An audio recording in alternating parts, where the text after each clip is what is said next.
രചന രാജി ഷാജി. അവതരണം ഷാഹുൽ മലയിൽ. എഡിറ്റിംഗ് ഫൈസൽ സി എന്ന് ഊഞ്ഞേരി. ആ ഇരുട്ടിന്റെ മറവിലൂടെ അവൾ തിരിഞ്ഞു നോക്കാതെ ഓടിക്കൊണ്ടിരുന്നു. അവളുടെ ഹൃദയം വേഗത്തിൽ മിടിച്ചുകൊണ്ടിരുന്നു. ആ ഓട്ടത്തിനിടയിൽ അവൾ സകല ദൈവങ്ങളെയും വിളിച്ചുകൊണ്ടിരുന്നു. അവളുടെ കാലുകൾ നന്നായി വേദനിക്കുന്നുണ്ടായിരുന്നു. പക്ഷേ അവരുടെ കയ്യിൽപ്പെട്ടാൽ തന്റെ ജീവിതം എന്താവുമെന്ന് ചിന്തിക്കാൻ പോലും അവൾക്ക് പേടിയാണ്. അവരുടെ കയ്യിൽ പെടുന്നതിനേക്കാൾ ഭേദം മരണമാണ്. അവൾ സർവ്വശക്തിയും എടുത്തോടി. ഓടി ഓടി അവളൊരു ബുള്ളറ്റിന് മുമ്പിൽ പെട്ടു. ഇരുട്ടിലൂടെ വന്ന ആ ബുള്ളറ്റ് വലിയൊരു ശബ്ദത്തോടെ റോഡിൽ ഉരഞ്ഞു നിന്നു. ആ ബുള്ളറ്റിൽ തട്ടി അവൾ താഴെ വീണു. എവിടെ നോക്കിയാടി പുല്ല ഓടുന്നേ? ചാവാൻ വേറെ വഴി കിട്ടില്ല നിനക്ക്. വീണെടുക്കുന്ന അവളെ നോക്കി അവൻ ആക്രോശിച്ചു. അവൾ പേടിയോടെ അവനെ നോക്കി. അവിടെ ആ നോട്ടം കണ്ട അവന് പിന്നെയൊന്നും പറയാൻ തോന്നിയില്ല. എഴുന്നേറ്റ് പോടി അവിടുന്ന്, അവൻ ബുള്ളറ്റ് സ്റ്റാർട്ട് ചെയ്തുകൊണ്ട് പറഞ്ഞു. പെട്ടെന്ന് അവൾ ചാടി എഴുന്നേറ്റ് അവന്റെ ബുള്ളറ്റിന്റെ ഹാൻഡിൽ പിടിച്ചു. ശേഷം അവന്റെ മുമ്പിൽ കൈകൂപ്പി പറഞ്ഞു, സർ പ്ലീസ് എന്നെ രക്ഷിക്കണം. എന്റെ പിന്നാലെ കുറച്ച് പേരുണ്ട്. അവരുടെ കൈ കിട്ടി അവരെന്നെ പ്ലീസ് സർ എന്നെ അവരുടെ മുന്നിലേക്ക് കൊണ്ടുപോകല്ലേ. ആൾ കരച്ചിലോട് അവനോട് പറഞ്ഞു. പിന്നെ വഴിയിൽ കാണുന്നവരെയൊക്കെ സംരക്ഷിച്ചേക്കാന്ന് ഞാൻ ആർക്കും വാക്ക് കൊടുത്തിട്ടൊന്നുമില്ല. ഒന്ന് പോവണേ. അവൻ തന്റെ ബുള്ളറ്റ് എടുത്ത് അവിടുന്ന് പോയി. ആൾ നിസ്സായതയോടെ അവൻ പോയ വഴിയെ നോക്കി നിന്നു. പെട്ടെന്ന് അവളെ പിന്തുടർന്നെത്തിയവർ അവൾക്ക് അടുത്തെത്തി അവളെ വളഞ്ഞു. തന്റെ ജീവിതം ഇതോടെ അവസാനിച്ചു എന്ന് അവൾ കരുതി. അതിലൊരുത്തൻ അവളുടെ അടുത്തേക്ക് വന്നു. നീ എന്താണ് കരുതിയത്? ഞങ്ങളെ കയ്യിൽ നിന്ന് രക്ഷപ്പെടാന്നോ? നിനക്കിനി രക്ഷയില്ല. ഇങ്ങോട്ട് വാടി. അവനവളുടെ കയ്യിൽ പിടിച്ച് വലിച്ചുകൊണ്ട് പോകാൻ തുടങ്ങി. അപ്പോഴാണ് ഒരു ഹോൺ ശബ്ദം മുഴങ്ങിയത്. എല്ലാവരും ശബ്ദം കേട്ട ഭാഗത്തേക്ക് നോക്കി. ആ രണ്ട് വെളിച്ചത്തിൽ ഒരാൾ ബുള്ളറ്റിന് മുകളിൽ കൈ കെട്ടിയിരിക്കുന്നവർ കണ്ടു. അയാൾ ബുള്ളറ്റിൽ നിന്നിറങ്ങി അവർക്കടുത്തേക്ക് വന്നു. എന്താ ചേട്ടാ, എന്താണ് പ്രശ്നം? അയാൾ അവരെ നോക്കി ചോദിച്ചു. ഇവിടെ ഒരു പ്രശ്നമില്ല, അനിയൻ പോകാൻ നോക്ക്. അതിലൊരാൾ പറഞ്ഞു. അങ്ങനെ പറഞ്ഞാൽ എങ്ങനെയാ ചേട്ടാ? ഇവിടുത്തെ സീൻ കണ്ടിട്ട് അത്ര പന്തിയല്ലെന്ന് തോന്നുന്നല്ലോ. ഇവിടത്തെ കാര്യോർത്ത് മോൻ ടെൻഷൻ അടിക്കണ്ട. വെറുതെ തടികേടാവണമെങ്കിൽ വന്ന പോലെ പോവാൻ നോക്ക്. എന്റെ തടികേടാവാൻ സൂക്ഷിക്കാൻ എനിക്കറിയാം. ചേട്ടന്മാരുടെ തടി കേടാക്കാണ്ടിരുന്നാ മതി. ആ വയസ്സിലെ ഇവനൊരു നടക്കു പോകുന്ന ലക്ഷണം കാണുന്നില്ല. നമ്മൾ ആരാണെന്ന് ഇവന് കാണിച്ചു കൊടുത്തേക്ക്. ആ കേട്ടത് ഒരാൾ അവനടുത്തേക്ക് പോയി അവനെ അടിക്കാൻ കയ്യോങ്ങി. ആ നിമിഷം തന്നെ അവൻ വായുവിലേക്ക് ഉയർന്നു പൊങ്ങി താഴെ വീണു. അത് കണ്ട് മറ്റൊരാൾ അവനടുത്തേക്ക് വന്നു. അങ്ങനെ അവിടെ നിന്നിരുന്ന ഗുണ്ടകളെല്ലാം അവന്റെ കൈക്കരത്തിന് മുമ്പിൽ തോറ്റുപോയി. ഇനിയും എന്റെ കൈ മെനക്കെടുത്തിട്ടുണ്ടെങ്കിൽ എല്ലാം എഴുന്നേറ്റ് പോടാ. അവൻ അലറി. എല്ലാവരോടും എഴുന്നേറ്റ് ഓടി. അവൻ പേടിയോടെ നിൽക്കുന്ന അവളെ നോക്കി. ആളുടെ മുഖത്ത് അവനോടുള്ള നന്ദി നിറഞ്ഞു. വാ, എവിടാന്ന് വെച്ചാൽ ഞാൻ കൊണ്ടാക്കാം പറഞ്ഞുകൊണ്ട് അവൻ നടന്നു. കുറച്ചു ദൂരം നടന്ന് തിരിഞ്ഞു നോക്കി അവൻ കണ്ടത് അവിടെ തന്നെ നിൽക്കുന്നവളെയാണ്. എന്താടി, നിന്നെ അവിടെ പ്രതിഷ്ഠിച്ചിരിക്കുകയാണോ? ഇങ്ങോട്ട് വാടി. അവൻ ദേഷ്യപ്പെട്ടു. അവൾ മേലെ അവനൊപ്പം നടക്കാൻ തുടങ്ങി. ബുള്ളറ്റിനടുത്തെത്തിയപ്പോൾ അവൻ കയറി സ്റ്റാർട്ട് ചെയ്തു. അവൾ മടിച്ച് അവന്റെ പിന്നിൽ കയറി അവനിൽ നിന്നൊരു അകലം പാലിച്ചിരുന്നു.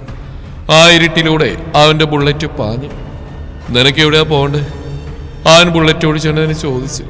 അവളുടെ ഭാഗത്തുനിന്നും പ്രതികരണമൊന്നും ഉണ്ടായില്ല. വീണ്ടും അവൻ ചോദിച്ചു. പിന്നെ അവൾ മൗനം പാലിച്ചു. അവന് ദേഷ്യം വന്നു. അവൻ ബുള്ളറ്റ് റോഡിന്റെ ഓരം ചേർത്ത് നിർത്തി. ഇറങ്ങടി. അവന്റെ ശബ്ദത്തിലേക്ക് ഗൗരവം പറഞ്ഞവൾ വേഗം തന്നെ ചാടി ഇറങ്ങി. അവനും ഇറങ്ങി. നിനക്കെന്താണ് ഈ നാവില്ലേ? ഞാൻ എത്ര തവണ ചോദിച്ചു, ഒന്ന് മൊഴിഞ്ഞാൽ എന്താ രാജകുമാരി കുഴപ്പം? ഒന്ന് പറയടി, എങ്ങോട്ടാ നിനക്ക് പോവേണ്ടത്? നിന്റെ വീട് എവിടെയാ? എനിക്ക് വീടില്ല. വീടില്ലേ?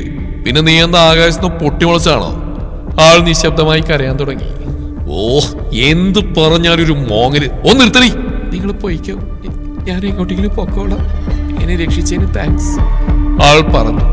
ഓ, നിന്നെ രക്ഷിച്ച് ഇവിടെ വരെ എത്തിക്കാൻ എനിക്കറിയാമെങ്കിലേ നിന്റെ വീട്ടിലെത്തിക്കാൻ എനിക്കറിയാം. പറയടി, എവിടെ നിന്റെ വീട്? എന്റെ വീട് കല്ലിശ്ശേരി. പിന്നെ നിനക്ക് വീട്ടിലെന്ന് പറഞ്ഞോ? അത് ഉള്ളതില്ലാത്ത ഒരുപോലെയാ. കയറ്. കല്ലിശ്ശേരി എത്താറായപ്പോൾ അവൻ ചോദിച്ചു. എന്താ നിന്റെ പേര്? ഭദ്ര. വീട്ടിലിറങ്ങിണ്ട്? അമ്മ അല്ല, ചെറിയമ്മ മാത്രം. കല്ലിശ്ശേരിയുള്ള നീ എന്തിനാടി ഇവിടെ വന്ന്? ഒരു ജോലി അന്വേഷിച്ചു വന്ന. എന്നിട്ട് ജോലി കിട്ടിയോ? ഇല്ല. ഏതൊഴിയാ പോകണ്ടേ? വലത്തോട്ട്. ആൾ പറഞ്ഞ വഴിയെ അവൻ പോയി. ആളുടെ വീടിന് മുമ്പിൽ അവന്റെ ബുള്ളറ്റ് നിന്നു. ശബ്ദം കേട്ട് വീടിനുള്ളിൽ നിന്നും ഒരു സ്ത്രീ ഇറങ്ങി വന്നു. അവരെ കണ്ടതും ആളുടെ മുഖത്ത് പേടി നിറയുന്ന അവൻ ശ്രദ്ധിച്ചു. എവിടായിരുന്നിട്ട് ഒരുപെട്ടോളെ ഈ പാതിരാത്രി വരെ? ഓ, അപ്പൊ ഇതായിരുന്നല്ലേ നിന്റെ ജോലി? ഈ ജോലിക്ക് വേണ്ടിയാണോടി നീ ഇവിടെ നേരം വെളുത്തപ്പോഴും ഇറങ്ങിപ്പോയേ? ഇത് ഇന്ന് തുടങ്ങിയതാണോ അതോ സ്ഥിരം പണിയാണോ? അപ്പൊ കൊറേ പൈസ കിട്ടിക്കാണല്ലോ. ഇവന്റെ കൂടെയൊക്കെ നിനക്ക് ചെന്ന് കിടന്നു കൊടുക്കാനൊരു കുഴപ്പമില്ല. ആ ദേവനിത്തിരി നിന്നെ അങ്ങ് തൊട്ടപ്പോ നീ അങ്ങ് തേഞ്ഞു പോയി അല്ലടി. ചെറിയമ്മേ, എന്താടി അസത്തെ? ഇവനൊക്കെ നിർത്ത്. അവരെന്തോ പറയാൻ തുടങ്ങിയതും അവൻ അവരോട് ദേഷ്യപ്പെട്ടു. നാക്കിനെല്ലില്ലാന്ന് കരുതി എന്ത് തോന്നിയാസം വിളിച്ചു പറയാന്ന് കരുതരുത് നിങ്ങൾ. പറഞ്ഞ നീ എന്ത് ചെയ്യടാ? നിന്നെ പോലുള്ള പകൽമാന്മാരുടെ രാത്രിയിട്ട് സൂക്കേണ്ടെന്നാന്ന് എനിക്കറിയാം. ദേ തള്ളേ, അനാവശ്യം പറഞ്ഞാലുണ്ടല്ലോ. അവൻ അവർക്ക് നേരെ കഴിച്ചുകൊണ്ടി. പറഞ്ഞ നീ എന്ത് ചെയ്യടാ? പോക്കിത്തരം കാണിച്ചു പോരാ, അവൻ നിന്ന് പ്രസംഗിക്കുന്നു. ദേ, ഞാൻ നിങ്ങളോട് പറഞ്ഞു വേണ്ടാന്ന്. ഇവളൊരു ആപത്തിൽ നിന്ന് രക്ഷിച്ചു, അതാ ഞാൻ ചെയ്ത തെറ്റ്. നീ തെറ്റ് ശരിയെന്ന് എന്നെ പഠിപ്പിക്കണ്ട. ഇതൊക്കെ ഞാൻ കുറെ കണ്ടതാ. ഈ ഒരുമ്പെട്ടോട് പിഴച്ചാണെന്ന് അറിഞ്ഞ ആരും ഇതിനെ കെട്ടാൻ തയ്യാറാവുമോ? നിനക്കൊക്കെ ഇതിനൊക്കെ ആവശ്യം കഴിഞ്ഞാൽ പോയാൽ മതി. എന്നാ അതിന് തക്കതായിട്ട് എന്തെങ്കിലും കൊടുക്കുവോ? അതുമില്ല, ഒരേ നക്കാപ്പീച്ചയും കൊടുത്ത് ഒഴിവാക്കൂ. ചെറിയമ്മേ, ഒന്ന് മിണ്ടാണ്ടിരിക്കുവോ? ഞാൻ എന്തിനാണ് മിണ്ടാണ്ടിരിക്കുന്നേ? ഇവന്മാരുടെയൊക്കെ കൂടെ കിടക്കുന്നതിന് മുമ്പ് ഒരു തുക കൈ പറഞ്ഞ് വാങ്ങണം.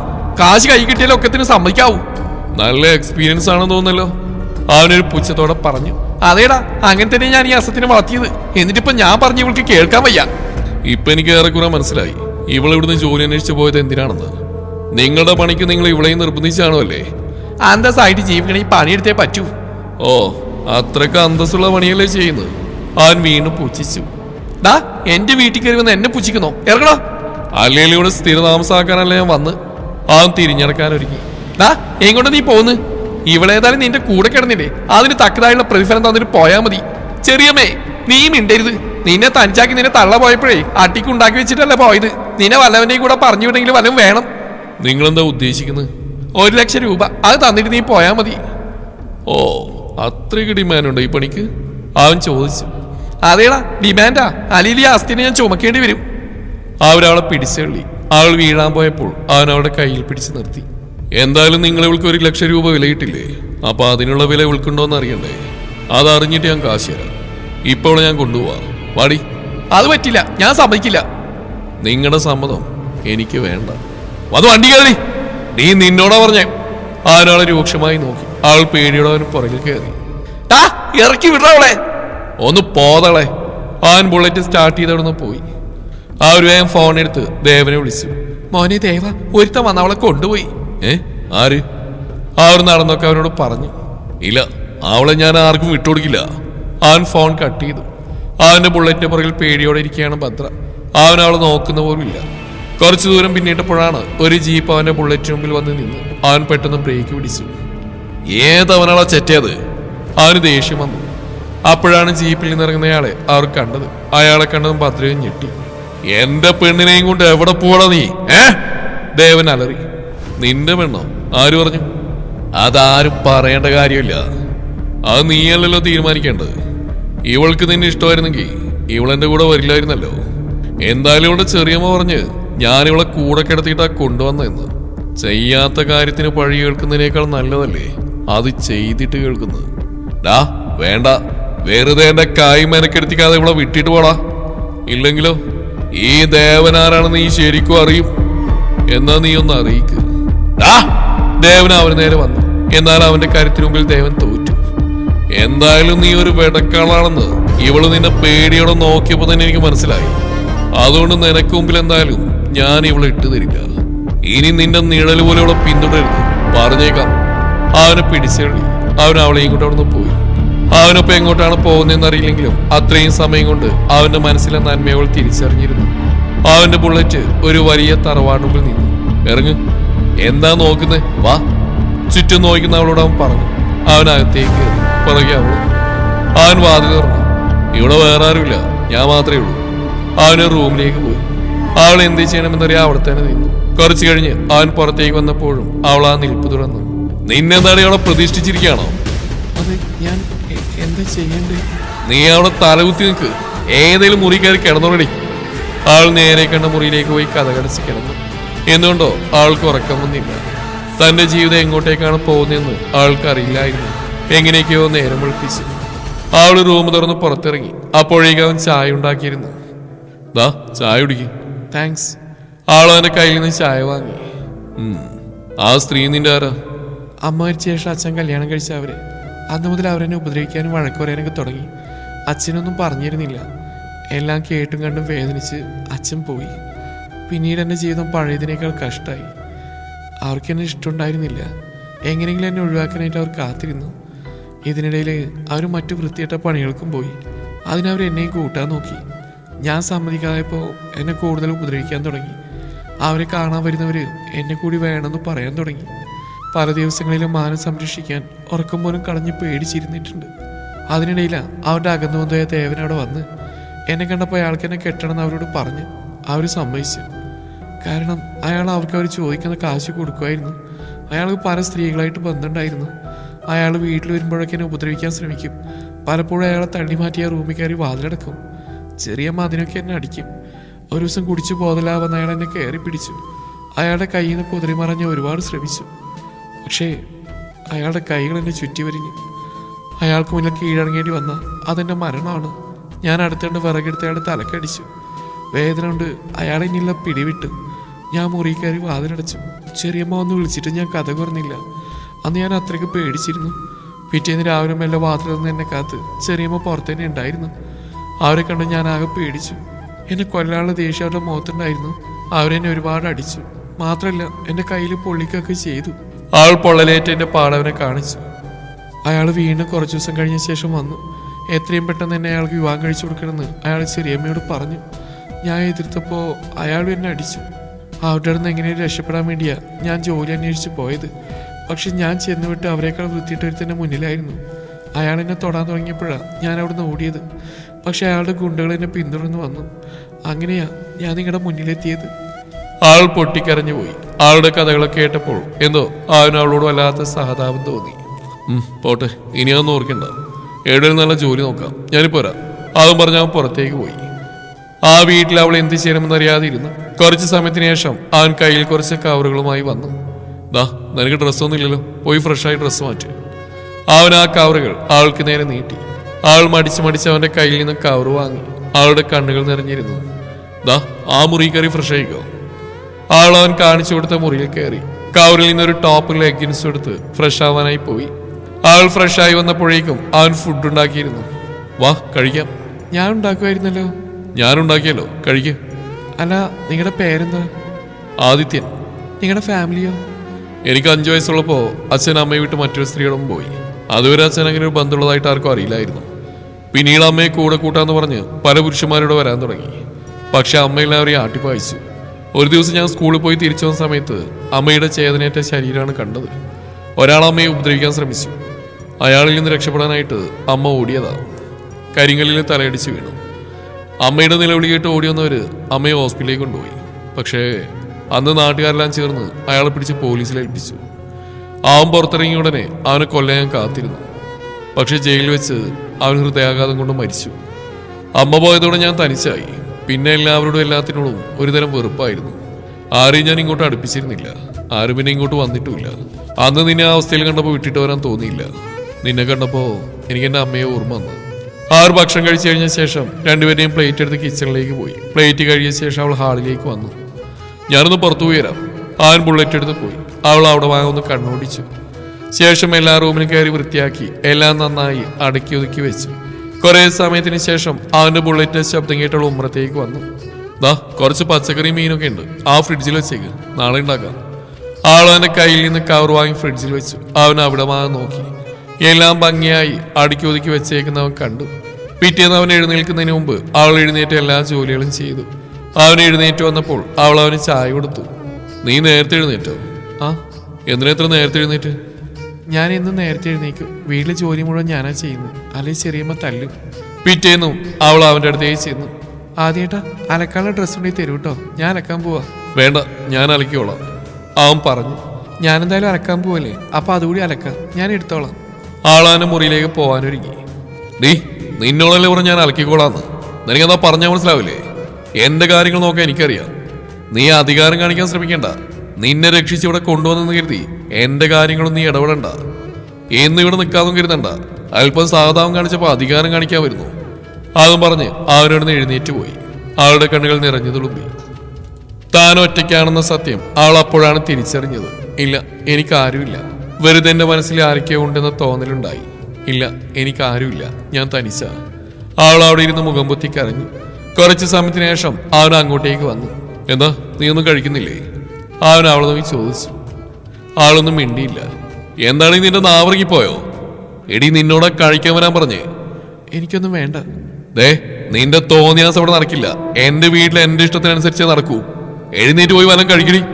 അവൻ അവളോട് ദേഷ്യപ്പെട്ടു. അവളുടെ കണ്ണിൽ നിന്ന് കണ്ണുനീര് ഒഴുകിയിറങ്ങാൻ തുടങ്ങി. എന്താണ് ഇരുന്ന് മോങ്ങുന്നത്? നിന്റെ വല്ലൊരു ചത്തോ? എടി നിന്നോടാ ചോദിച്ചത്. ശല്യം വലിച്ച് താനീ കയറ്റി പോയല്ലോ. എനിക്ക് ഇത് തന്നെ വരണം. അവൻ കൈമുറുക്കി ചുമലിടിച്ചു. ദേ, ഒരു കാര്യം ഞാൻ നിന്നോട് പറഞ്ഞേക്കാം. ഞാൻ പറഞ്ഞു കേട്ട് അടങ്ങി ഒതുങ്ങി നിൽക്കാൻ പറ്റുമെങ്കിൽ മാത്രം ഇവിടെ നിന്നാ മതി. അല്ലെങ്കിൽ എങ്ങോട്ടെങ്കിലും ഇറങ്ങിപ്പോക്കോണം. വെറുതെ മനുഷ്യനെ മെനക്കെടുത്താനായിട്ട് ഓരോന്ന് കെട്ടിയിരുന്നില്ലിക്കോളൂ. പിന്നെ എന്തിനായിരുന്നു ചെറിയമ്മയുടെ അടുത്ത് നിന്ന് ഇങ്ങോട്ടേക്ക് കൊണ്ടുവന്ന്? ഞാൻ എവിടെയെങ്കിലും പോയി ചാവുമായിരുന്നല്ലോ, നിങ്ങളെ ശല്യപ്പെടുത്താതെ. ആ, ഇപ്പോഴും സമയം വൈകി പോയിട്ടൊന്നുമില്ല. നീ എവിടെയെങ്കിലും പോയി ചാവ്. മനുഷ്യന് അങ്ങനെയെങ്കിലും സ്വസ്ഥ കിട്ടട്ടെ. അതും പറഞ്ഞ് ദേഷ്യത്തോടെ ആ മുറിയിലേക്ക് പോയി. അവളുടെ ഹൃദയം വീണ്ടും വേദനിച്ചു. വേണ്ടായിരുന്നു. എന്തിനായിരുന്നു താൻ ആദ്യമായിട്ടോടൊപ്പം ഇറങ്ങി പുറപ്പെട്ടു? എന്നെ അവിടെ നിന്ന് രക്ഷിച്ചപ്പോൾ എനിക്ക് സുരക്ഷിതത്വം കിട്ടുമെന്ന് കരുതി. പക്ഷേ ആദ്യമായിട്ട് താനൊരു ശല്യമാണ്. ഇല്ല, എന്നെ രക്ഷിച്ച ആ മനുഷ്യനെ ശല്യമായിട്ട് താൻ ഇവിടെ നിൽക്കാൻ പാടില്ല. ഞാനിവിടുന്ന് പോയേ തീരൂ. അവൾ വേഗം കണ്ണുകൾ തുടച്ച് അവിടെ നിന്ന് ഇറങ്ങി. എങ്ങോട്ടാണ് പോകുന്നതെന്നറിയാതെ അവൾ ലക്ഷ്യമില്ലാതെ മുന്നോട്ട് നടന്നു. അടുത്തുള്ള പാടത്തിന്റെ വരമ്പിലൂടെ അവൾ എങ്ങോട്ടെന്നറിയാതെ നടന്നു. കുറച്ചു ദൂരം ചെന്നപ്പോഴാണ് ഒരു ട്രെയിൻ പാളം അവളുടെ കണ്ണിൽപ്പെട്ടത്. ജീവിതം അവസാനിപ്പിക്കാൻ ഇത് തന്നെയാണ് വഴി. ആർക്കും ഇനിയൊരു ശല്യാവാൻ പാടില്ല. അവൾ ആ ട്രെയിൻ പാളത്തിലൂടെ നടന്നു. ദൂരെ എവിടെയോ ഒരു ട്രെയിനിന്റെ ശൂളം വിളി അവളുടെ കാതുകളിൽ മുഴങ്ങി. താൻ മരണത്തിലേക്കാണ് നടന്നെടുക്കുന്നതെന്ന ബോധ്യമുണ്ടായിരുന്നെങ്കിലും തന്റെ മുന്നിൽ മറ്റൊരു വഴിയുമില്ലെന്ന് അവൾക്ക് മനസ്സിലായി. 2 ദിവസമായി ജോലിഭാരം കൂടുതലായത് കാരണം ആദ്യം കിടന്നു എപ്പോഴോ മയങ്ങിപ്പോയി. അവൻ ഉറക്കമുണർന്ന് കുറച്ച് സമയം തന്നെ കിടന്നു. അവൻ ക്ലോക്കിലേക്ക് സമയം നോക്കി. സമയം 4:30 കഴിഞ്ഞിരിക്കുന്നു. ആൾ വന്നതിന് ശേഷം കൃത്യം 4 മണിയാകുമ്പോൾ അവൾ ചായയുമായിട്ട് വരാറുണ്ട്. ഇന്നെന്താ കണ്ടില്ലല്ലോ? ആ, നേരത്തെ വഴക്ക് പറഞ്ഞുകൊണ്ടുള്ള പിണക്കത്തിലായിരിക്കും. സാരമില്ല, കുറച്ച് കഴിയുമ്പോൾ മാറിക്കോളും. അല്ല, ഞാനെന്തിനാ അവളോട് ദേഷ്യപ്പെട്ട്? അവളെ കണ്ട മുതൽ എവിടെയോ എന്തോ ഒരു പറഞ്ഞറിയിക്കാൻ പറ്റാത്ത ഫീല്. പക്ഷെ എന്താണെന്നറിയില്ല, അവൾ എൻ്റെ അടുത്ത് വരുമ്പോൾ, എന്നോട് സംസാരിക്കുമ്പോൾ എന്തോ ഒരു സന്തോഷം. അമ്മ നഷ്ടപ്പെട്ട ശേഷം ആദ്യമായിട്ടാണ് ഒരാളോട് ഒരു അടുപ്പം തോന്നുന്നത്. പക്ഷെ അവളോട് ഇന്ന് എന്തിനാണ് താൻ ദേഷ്യപ്പെട്ടത്? അവൾ അകറ്റി നിർത്തുമ്പോഴും തൻ്റെ മനസ്സെന്താണ് അവളിലേക്ക് അടുക്കാൻ ശ്രമിക്കുന്നത്. ഇനി അവളോട് തനിക്ക് പ്രണയമാണോ? 2 ദിവസമായിട്ടേ ഉള്ളൂ അവളെ കണ്ടിട്ട്. അതിനുള്ളിൽ അവളോട് തനിക്ക് തോന്നുന്ന ഇഷ്ടം അത് തൻ്റെ വെറും തോന്നലാണോ? എന്തായാലും ഒന്നും അറിയില്ല. ആദ്യം അവളോട് പോയൊരു സോറി പറയണം എന്ന് ഉറപ്പിച്ച് അവൻ അവിടുന്ന് എഴുന്നേറ്റു. അവൾ അടുക്കളയിൽ കാണുന്ന കരുതി അവൻ ആദ്യം അടുക്കളയിലേക്ക് പോയി. പക്ഷെ അടുക്കള വാതിൽ പുറത്തുനിന്ന് അടച്ചിട്ടുണ്ടായിരുന്നു. അവൻ പിന്നീട് അവളുടെ മുറിയിലേക്ക് പോയി. അവിടെ അവൾ ഉണ്ടായിരുന്നില്ല. അവൻ വീട് മുഴുവൻ അവളെ അന്വേഷിച്ചു. വീടിനകത്തും പുറത്തൊന്നും അവളെ കാണാൻ അവന് കഴിഞ്ഞില്ല. ഇവളിത് എവിടെ പോയി? ഭദ്ര, ഭദ്ര, എടി ഭദ്രേ, നീ ഇത് എവിടെ പോയതാ? ഒന്ന് വേഗം വന്നേ. സോറി, ഇന്നലെ ഞാൻ അറിയാതെ പറഞ്ഞു പോയതാ. അവൾ അവിടെയെങ്കിലും ഇല്ലെന്ന് അവന് മനസ്സിലായി. ഇവളിത് എങ്ങോട്ടാ പോയത്? ഇവിടുത്തെ സ്ഥലം ഒന്നും അവൾക്കൊരു പരിചയമില്ല. ഇവളുടെ ഒരു കാര്യം. അവൻ പാടവരമ്പത്തിലൂടെ അവൻ അന്വേഷിച്ചു പോയി. ഇവളെവിടെയും കാണുന്നില്ലല്ലോ. ഇവളെങ്ങോട്ടായി പോയത്? ഏത് നേരത്താണാവും എനിക്ക് അവളോട് ദേഷ്യപ്പെടാൻ തോന്നിയത്? അങ്ങനെയൊന്നും ഞാൻ പറയാൻ പാടില്ലായിരുന്നു. അവൻ തലയിൽ കൈവച്ച് തിരിഞ്ഞു നോക്കിയപ്പോഴാണ് ട്രെയിൻ പാളത്തിലൂടെ ഒരാൾ നടന്നു പോകുന്നത് അവൻ ദൂരെയെന്ന് കണ്ടത്. ഒറ്റ നോട്ടത്തിൽ അത് അവൾ തന്നെയാണെന്ന് അവന് മനസ്സിലായി. കുറെ ദൂരെ ട്രെയിനിന്റെ ശൂളം വിളി അവനും കേട്ടിരുന്നു. അവനൊന്നും നോക്കാതെ അവൾക്കടുത്തേക്ക് പാളത്തിലൂടെ ഓടി. ഓടുന്നതിനിടയിലും അവൻ അവൾ വിളിക്കുന്നുണ്ടായിരുന്നു. പക്ഷെ അവളുടെ മിഴികൾ നിറഞ്ഞു തൂവി. കാതുകളിൽ മരണത്തിന്റെ ചൂളം വിളി മാത്രമായിരുന്നു. അവളൊന്നും കേൾക്കുന്നുണ്ടായിരുന്നില്ല. അവൻ തിരിഞ്ഞു നോക്കി. ട്രെയിൻ അടുത്തെത്താറായിരിക്കുന്നു. അവന്റെ കാലുകൾക്ക് വേഗത കൂടി. വേഗം അവൻ അടുത്തേക്ക് ഓടി. നിമിഷങ്ങൾക്കകം ട്രെയിൻ അടുത്തെത്തും. അവൻ സകല ദൈവങ്ങളെയും വിളിച്ച് അവൾക്കടുത്തേക്ക് വളരെ വേഗത്തിൽ ഓടി. ട്രെയിൻ അടുത്തെത്തിയിരിക്കുന്നു. അവൻ വേഗം അവളെയും പിടിച്ചു വലിച്ച് പാളത്തിൽ നിന്നും പുറത്തേക്ക് ചാടി. ട്രെയിൻ അവരെ കടന്നുപോയിക്കൊണ്ടിരുന്നു. അവൻ അവളെയും കൊണ്ട് എഴുന്നേറ്റ് അവന്റെ മുഖത്തേക്ക് നോക്കിയില്ല. അവളുടെ കരണം മുഖച്ച് അവനൊന്ന് കൊടുത്തു. നിനക്ക് നടിപ്പുല ഭ്രാന്ത് പിടിച്ചോ? മനുഷ്യനെ നല്ല ജീവൻ അങ്ങ് പോയി. എന്തേലും പറഞ്ഞ ഉടനെ ഓടിപ്പോയി ചാവുകയാണ് ചെയ്യുന്നത്. അവന്റെ മുഖം വലിഞ്ഞു മുറുകി. കണ്ണുകൾ ദേഷ്യത്താൽ ചുവന്നിരുന്നു. എന്തിനാ നിങ്ങൾ എന്നെ ഒരിക്കലും രക്ഷിച്ചു? പക്ഷെ വീണ്ടും വേണ്ടായിരുന്നു. ഞാൻ ഒരിക്കലും ആർക്കൊരു ശല്യാവാൻ ആഗ്രഹിക്കുന്നില്ല. എന്നെ വിട്ടേക്ക് പ്ലീസ്. നിങ്ങൾക്ക് ഞാനൊരു ശല്യാവാൻ പാടില്ല. എന്നെ വിട്ടേക്ക്, ഞാൻ പൊക്കോളാം.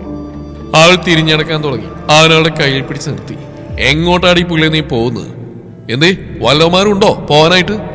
ഞാനാ നിന്നെ ഇങ്ങോട്ടേക്ക് കൊണ്ടുവന്നത്. എന്റെ സമ്മതമില്ലാതെ നീ എങ്ങോട്ടോ പോകുന്നത്? വേണ്ട, നിങ്ങൾക്ക് ഒരിക്കലും ഞാനൊരു ശല്യാവാൻ പാടില്ല. എന്നെ വിട്ടേക്ക് പ്ലീസ്. അവൾ നേരെ കൈകൂപ്പി പൊട്ടിക്കരഞ്ഞു. പെട്ടെന്ന് അവൻ അവളെ വലിച്ച് തന്റെ നെഞ്ചിലേക്ക് ഇട്ടു. നിന്നെ അങ്ങനെ ഉപേക്ഷിക്കാൻ വേണ്ടിയല്ലോ ഇങ്ങോട്ടേക്ക് കൊണ്ടുവന്ന്. തനിച്ചായ എനിക്ക് ആരൊക്കെയുണ്ടെന്നൊരു തോന്നലുണ്ടാക്കിയത് നീ വന്നതിന് ശേഷമാണ്. പക്ഷെ എന്തോ ഭ്രാന്ത് തോന്നി ഞാൻ നിന്നോട് അങ്ങനെയൊക്കെ പറഞ്ഞു. എനിക്കറിയില്ല. ഇനി ഒരിക്കലും നീ എന്നെ വിട്ടുപോകാൻ പാടില്ല. എനിക്ക് വേണം നിന്നെ, എന്റേത് മാത്രമായി. ആൾ തലയുയർത്തി അവനെ നോക്കി. അപ്പോൾ അവന്റെ കണ്ണുകളിൽ അവളോടുള്ള പ്രണയം അവൾ കണ്ടു. ആദ്യേട്ടാ. എന്താ പെണ്ണേ, ഇനിയും നിനക്കെന്നെ തനിച്ചാക്കി പോണോ? അവനവളുടെ കവളിൽ കൈ ചേർത്ത് ചോദിച്ചു. അവളൊരു പൊട്ടിക്കരച്ചിലോടെ അവനെ കെട്ടിപ്പിടിച്ചു. അവനവളെ ചേർത്ത് പിടിച്ചു. എനിക്ക് വേണം പെണ്ണേ നിന്നെ. ഞാൻ തെറ്റ് ചെയ്യുമ്പോൾ എന്നെ ശാസിച്ച എൻ്റെ അമ്മയാവാൻ, എൻ്റെ പ്രണയം നിന്നിലേക്ക് ഞാൻ ഒഴുക്കുമ്പോൾ എന്നെ സ്വീകരിച്ചുകൊണ്ട് എൻ്റെ പെണ്ണാവാൻ, എന്നോട് കുറുമ്പ് കാണിക്കുന്ന എൻ്റെ മകളാവാൻ, എൻ്റെ ജീവന്റെ പാതിയാവാൻ. എന്താ വരില്ലേ? അവളുടെ കണ്ണുകളിലേക്ക് നോക്കി അവൻ ചോദിച്ചു. അവൾ സമ്മതമെന്നോണം തലയാട്ടി. അവളെയും ചേർത്ത് പിടിച്ച് അവൻ വീട്ടിലേക്ക് നടന്നു. അവിടെ തുടങ്ങിയായിരുന്നു അവരുടെ പ്രണയം. ആ തറവാടിന്റെ അകത്തളങ്ങളിലും നാലുകെട്ടിലും ചുറ്റും അവരുടെ പ്രണയം പൂത്ത് തളർത്തു. നല്ല മഴയുള്ള ഒരു ദിവസം നാലുകെട്ടിന് നടുവിലായി മഴ ആസ്വദിച്ച് നനയുകയായിരുന്നു ഭദ്ര. അപ്പോഴാണ് ആദ്യം അങ്ങോട്ടേക്ക് വന്നത്. ദീ എന്തിനാ മഴ നനയുന്നത്? വല്ല അസുഖവും പിടിക്കൂട്ടോ. നല്ല രസാദ്യേട്ട ഇങ്ങനെ മഴ നനയാൻ. ആ നല്ല രസമാ. പനി പിടിച്ച കേരടി ഇങ്ങോട്ട് പ്ലീസ് ആദ്യേട്ടാ. ആൾ കെഞ്ചി. അത് കണ്ട് പിന്നെ അവനൊന്നും പറയാൻ തോന്നിയില്ല. ആദ്യേട്ടാ വാ, നല്ല രസമുണ്ട്. ഒന്ന് പോടി പ്ലീസ് ആദ്യേട്ടാ. അവൻ പറയുന്നേട്ട് അവൻ അവളോടൊപ്പം മഴയത്തേക്ക് ഇറങ്ങി. രണ്ടുപേരും മഴയത്ത് നന്നായി കളിച്ചു. പെട്ടെന്ന് തെന്നി വീഴാൻ പോയ അവളെ അവൻ ഇടുപ്പിലൂടെ കൈ ചേർത്തു പിടിച്ചു. രണ്ടുപേരുടെയും കണ്ണുകൾ തമ്മിൽ ഉടക്കി. മഴവെള്ളം മുഖത്തുകൂടെ ഒലിച്ചിറങ്ങിയിട്ടും അവരുടെ മിഴികൾ അടക്കാതെ അവർ പരസ്പരം നോക്കി നിന്നു. അവരുടെ കണ്ണുകളിൽ പ്രണയം നിറഞ്ഞു. അവന്റെ കൈകൾ അവളുടെ വയറിലമർന്നു. അവളൊന്ന് ഉയർന്നു വന്ന് അവന്റെ കഴുത്തിലൂടെ കൈ ചേർത്ത് പിടിച്ച് അവന് നെഞ്ചോടെ ചേർന്ന് നിന്നു.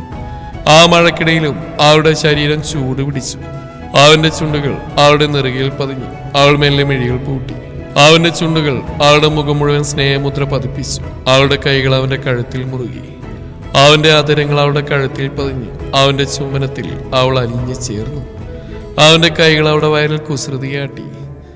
അവൻ ആവേശത്തോടെ അവളുടെ ഓരോ അണുവിലും തന്റെ പ്രണയം പകർന്നു നൽകി. അവന്റെ ചുംബനങ്ങൾ അവളിലെ പെണ്ണിനെ ഉണർത്തി. അവൻ പുറത്തു പെയ്യുന്ന മഴ പോലെ അവളിലേക്ക് പെയ്തിറങ്ങി. അവന്റെ നഗ്നമായ നെഞ്ചിൽ തലവെച്ച് കിടക്കുകയാണ് അവൾ.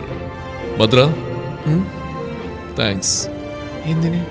അനാഥനായിരുന്ന എന്നെ സനാഥനാക്കിയതിന്, എൻ്റെ ജീവിതത്തിന് അർത്ഥം പകർന്നതിന്, എൻ്റെ ശ്വാസമായതിന്, എൻ്റെ സ്വപ്നങ്ങൾക്ക് ചിറക് നൽകിയതിന്, എന്നെ സ്വീകരിച്ചതിന്, എല്ലാത്തിനും. ഇതൊക്കെ ഞാനില്ലേ ആദ്യമായിട്ട് പറയണ്ട്. അന്ന് ആദ്യമായിട്ട് എന്നെ കണ്ടില്ലായിരുന്നെങ്കിൽ, എന്നെ രക്ഷിക്കാൻ ആദ്യമായിട്ടിന് തോന്നിയില്ലായിരുന്നെങ്കിൽ എൻ്റെ അവസ്ഥ അതെനിക്ക് ചിന്തിക്കാൻ പോലും കഴിയുന്നില്ല. ഇന്ന് ഞാൻ ഈ ഭൂമിയിൽ ഉണ്ടാവുമായിരുന്നു എന്ന് പോലും എനിക്കറിയില്ല. ഈശ്വരനായിട്ടാ ആദ്യമായിട്ടിനപ്പം അവിടെ എത്തിച്ച്. എല്ലാത്തിനും ഞാനല്ലേ നന്ദി പറയണ്ടേ? ഏയ്, നമുക്കിടയിലും നന്ദി വേണ്ട ഭദ്ര. നീ എന്നും എൻ്റെ ഒപ്പം ഉണ്ടായാൽ മതി. ഉണ്ടാവും. എൻ്റെ ശരീരത്തിൽ നിന്ന് ജീവൻ പൊലിയുന്നവരെ ഞാൻ ഈ നെഞ്ചോട് ചേർന്നുണ്ടാവും. അവനെ നെഞ്ചിൽ ഉമ്മ വെച്ചു. ശേഷം അവനെ നെഞ്ചോട് ചേർന്ന് കിടന്നു. അവനും അവളെ തന്നെ മാറോട് ചേർത്ത് കെട്ടിപ്പിടിച്ചു. ഇരുവരും സുഖനിദ്രയിലേക്ക് പോയി. അങ്ങനെ അവരുടെ പ്രണയം നാൾക്ക് നാൾ ദൃഢമായി. പിരിയാനാവാത്ത വിധം ഇരുവരും ഒന്നായി മാറി. ഇന്ന് അവർക്ക് പരസ്പരം ഒരു നിമിഷം പോലും കാണാതിരിക്കാനാവില്ല. ഒരു ദിവസം ഇരുവരും കുറച്ച് ദൂരേക്കൊരു യാത്ര പോയി. പല കാഴ്ചകളും കണ്ട് കൈകോർത്തി പിടിച്ച് ഇരുവരും നടന്നു. അങ്ങനെ നടക്കുന്നതിനിടയിൽ ഒരിടത്ത് 6 മുല്ലപ്പൂ വിൽക്കുന്ന ഒരു കുട്ടിയെ കണ്ടു. നീയോട് നിൽക്ക്, ഞാനിപ്പോ വരാം. അവനാളെ റോഡിനിപ്പുറത്ത് നിർത്തി അപ്പുറത്ത് മുല്ലപ്പൂ വിൽക്കുന്ന കുട്ടിയുടെ അടുത്തേക്ക് പോയി. ആദ്യേട്ടാ വേണ്ട. വേണം, നീ നിൽക്ക്, ഞാനിപ്പോ വരാം. അവൻ റോഡ് ക്രോസ് ചെയ്ത് അപ്പുറത്ത് പൂവായി തിരികെ നടന്നു. ഇതെല്ലാവരും പുഞ്ചിരിയോടെ അവൾ നോക്കി നിന്നു. എന്നാൽ ആ പുഞ്ചിരിക്ക് അധികം ആയുസുണ്ടായിരുന്നില്ല. റോഡ് ക്രോസ് ചെയ്യുന്നതിനിടയിൽ പാഞ്ഞു വന്ന ഒരു ലോറി അവൻ ഇടിച്ച് തെറിപ്പിച്ചു. ആദ്യേട്ടാ! അവൾ ബോധരഹിതയായി നിലത്തി വീണു. അവിടെ കൂടിയുന്നവർ അവളെ എടുത്ത് ഒരിടത്തിരുത്തി മുഖത്ത് വെള്ളം തളിച്ചു. പെട്ടെന്ന് ബോധം വീണവൾ ആദ്യേട്ടാ എന്ന് വിളിച്ച് കരയാൻ തുടങ്ങി. അപ്പോഴേക്കും എല്ലാവരും ചേർന്ന് അവനൊരു ആംബുലൻസിൽ കയറ്റിയിരുന്നു. അതിൽ അവളെയും കയറ്റി ഒന്ന് രണ്ടുപേരും കൂടെ കയറി നേരെ ഹോസ്പിറ്റലിലേക്ക് പോയി. ICUവിൽ തന്റെ പ്രാണൻ മരണത്തോട് മല്ലിടുമ്പോൾ സകല ഈശ്വരന്മാരെയും വിളിച്ച് പ്രാർത്ഥിക്കുകയായിരുന്നു അവൾ. തന്നെ തനിച്ചാക്കരുതേ എന്ന്. സെക്കൻഡുകൾ മിനിറ്റുകളായും മിനിറ്റുകൾ മണിക്കൂറുകളായും മാറി. ഇതിനിടയിൽ അവരുടെ കൂടെ വന്നവർ തിരിച്ചു പോയിരുന്നു. ഒന്ന് ആശ്വസിപ്പിക്കാൻ പോലും ആരുമില്ലാതെ അവൾ അവിടെ ഇരുന്ന് പൊട്ടിക്കരഞ്ഞു. മണിക്കൂറുകൾക്ക് ശേഷം ICUവിന്റെ വാതിൽ തുറന്ന് ഡോക്ടർ ഇറങ്ങി വന്നു. ഡോക്ടർ, എൻ്റെ ആദ്യേട്ടൻ. സോറി, ആദിത്യനെ ഞങ്ങൾക്ക് രക്ഷിക്കാനായില്ല. ആൾക്ക് ഭൂമി കീഴ്മേൽ മറിയുന്ന പോലെ തോന്നി. ഡോക്ടർ, ഞാൻ എൻ്റെ ആദ്യേട്ടനൊന്ന് കണ്ടോട്ടെ പ്ലീസ്. ആൾ ഡോക്ടർക്ക് മുമ്പിൽ കൈകൂപ്പി. അത് നിരസിക്കാൻ ഡോക്ടർക്ക് തോന്നിയില്ല. ഓക്കെ, കണ്ടോളൂ. അവൾ അകത്തേക്ക് കയറി. അവിടെ തന്നെ പ്രിയൻ ശ്വാസം നിലച്ച് കിടക്കുന്ന അവൾ കണ്ടു. അവൾ അവനടുത്തേക്ക് പോയി. ആദ്യേട്ടാ, എന്നെ തനിച്ചാക്കി പോകാൻ എൻ്റെ ആദ്യേട്ടന് കഴിയൂ? ഇല്ല, എൻ്റെ ആദ്യേട്ടൻ അതിനാവില്ലെന്ന് എനിക്കറിയാം. കണ്ണു തുറക്ക ആദ്യേട്ടാ, എന്നോട് എന്തേലും ഒന്നും മിണ്ടാദ്യേട്ടാ, പ്ലീസ്. എന്നെ ഇങ്ങനെ സങ്കടപ്പെടുത്തല്ല ആദ്യേട്ടാ. ആളവനെ കുലുക്കി വിളിച്ച് ഓരോന്ന് പറഞ്ഞുകൊണ്ടിരുന്നു. അവിടെ നിന്ന് നേഴ്സുമാരുടെ കരൾ പിളർക്കുന്ന കാഴ്ചയായിരുന്നു അത്. അവളുടെ കണ്ണീര് അവന്റെ നെഞ്ച് നനച്ചൊഴുകി. അവൾ പദം പറഞ്ഞ് കരഞ്ഞുകൊണ്ടിരുന്നു. പെട്ടെന്ന് അവന്റെ ഹൃദയം മിടിക്കുന്ന പോലെ അവൾക്ക് തോന്നി. അവൾ നിശബ്ദമായി അവന്റെ നെഞ്ചോട് തന്റെ കാതുകൾ ചേർത്തു. അതെ, തന്റെ ആദ്യേട്ടന്റെ ഹൃദയം മിടിക്കുന്നു. അവൾക്ക് സന്തോഷം അടക്കാനായില്ല. അവൾ ഉറക്കി വിളിച്ചു, sister. Adithyan, you are so lucky. ഇത്രയും താങ്കളെ പ്രാണനെ പോലെ സ്നേഹിക്കുന്ന ഒരു ഭാര്യയെ കിട്ടിയതിൽ. നഷ്ടപ്പെട്ട തന്നെ ജീവൻ തിരികെ കൊണ്ടുവന്ന് ഭദ്രക്ക് തന്നെയുള്ള പ്രണയമാണ്. നിങ്ങൾ ശരിക്കും ഭാഗം ചെയ്ത ഭാര്യ ഭർത്താക്കന്മാരാ. ഈശ്വരൻ നിങ്ങൾ അനുഗ്രഹിക്കട്ടെ. അത് പറഞ്ഞ് ഡോക്ടർ നേഴ്സുമാരോടൊന്ന് പോയി. അവിടെ ആദ്യം ഭദ്രയും മാത്രമായി. അവൾ അവനരികിലായി ബെഡിലിരുന്നു. അവൻ അവളുടെ കയ്യിൽ പിടിച്ചു. എന്നെ അത്രയ്ക്ക് ഇഷ്ടമായിരുന്നു അവിടെ. ആദ്യമായിട്ടില്ലാതെ എനിക്ക് പറ്റില്ല. ഞാൻ ഒറ്റക്കാവുന്ന ജീവിതത്തെക്കുറിച്ച് ചിന്തിക്കാൻ പോലും എനിക്കാവില്ല ആദ്യമായിട്ട്. എനിക്ക് വേണ്ടി ഒത്തിരി കരഞ്ഞല്ലേ? അതിനെന്താ, എൻ്റെ ആദ്യം എനിക്ക് തിരിച്ചിട്ടില്ല. അത് മതി. ഇനി എൻ്റെ മരണം വരെ ആദ്യം എന്നിൽ നിന്ന് അകറ്റരുത് എന്ന പ്രാർത്ഥന മാത്രമേ ഉള്ളൂ. ഇല്ല മോളെ, ഇനി ഒരു ദൈവങ്ങളും നമ്മളെ വേദനിപ്പിക്കില്ല. കാരണം നമ്മുടെ പ്രണയം സത്യമാണ്. നമ്മുടെ ജീവിതാവസാനം വരെ അത് നമ്മളോടൊപ്പം ഉണ്ടാവും. അവനവളെ ചേർത്ത് പിടിച്ചു. അവളുടെ നെറുകയിൽ ഉമ്മവച്ചു. അവളെ തന്നെ മാറോട് ചേർത്തു. അവളവനെ കെട്ടിപ്പിടിച്ചു. ഇരുചുണ്ടിലും പുഞ്ചിരി വിരിഞ്ഞു. സമാധാനത്തിൻ്റെ, ആശ്വാസത്തിൻ്റെ, സന്തോഷത്തിൻ്റെ, പ്രണയത്തിൻ്റെ മനോഹരമായ പുഞ്ചിരി.